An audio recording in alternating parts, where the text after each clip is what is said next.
For more on Davion Mitchell and his new docu-series, Trust Your Work, we bring in Off Night himself. Davion, thanks so much for joining the show. I have to say that I really enjoyed episode 1. What made you decide to do the projects? Fill us in on all the details. Yeah, it just all started with all the coaches, or every coach that I had always used to say that, yeah, he's a hard worker, he does this and that, yeah, he's always in the gym. So I just wanted people to see it. I mean, because everyone knows I work hard, everyone knows I'm in the gym. Like, that's kind of just what my identity, where I come from, everywhere I go, it's just been a guy that works hard. So I just wanted them to see, like, my life, what I do in the off season. A day in the life of Davion.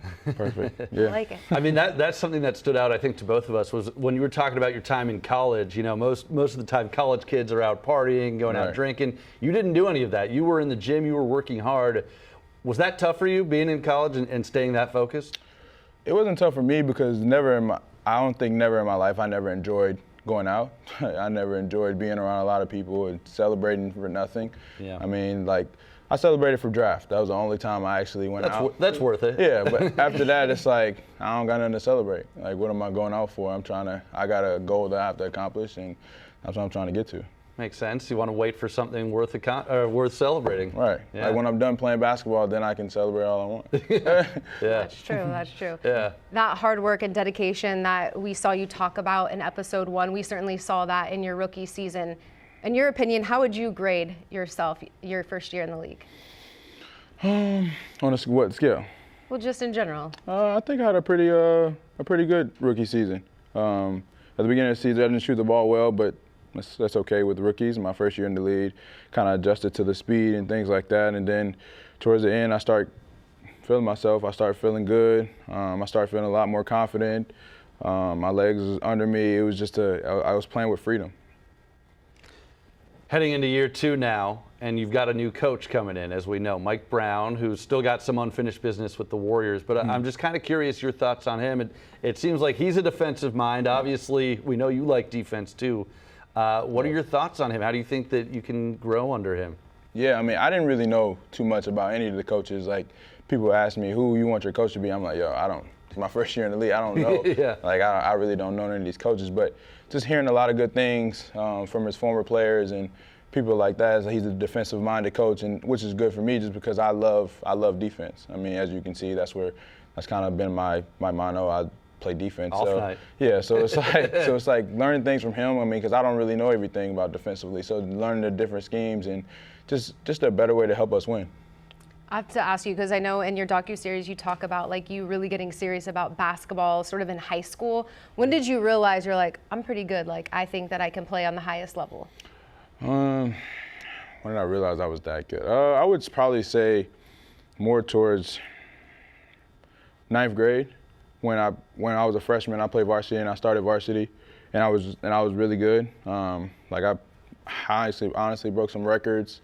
I was just like, I felt like I could pursue this as a professional career. I mean, after that, then my sophomore year, starting the sophomore year, that's when I actually started to work on my game a lot and a lot more, the detailed things about my shot and things like that. So after my freshman year, I kind of knew, like, I can really take this for my career. Yeah. Interesting. All right, I want to ask you about the playoffs a little bit because I'm sure you've been following it. We saw Dallas put the smackdown on Phoenix tonight. Man. That was pretty stunning. So now we got Dallas and we got Golden State. And I know Mike Brown is your new coach, but don't just pick them because of him. Who do you see coming out of the West in that series? Man, y'all gonna have people coming out my head. I know, right?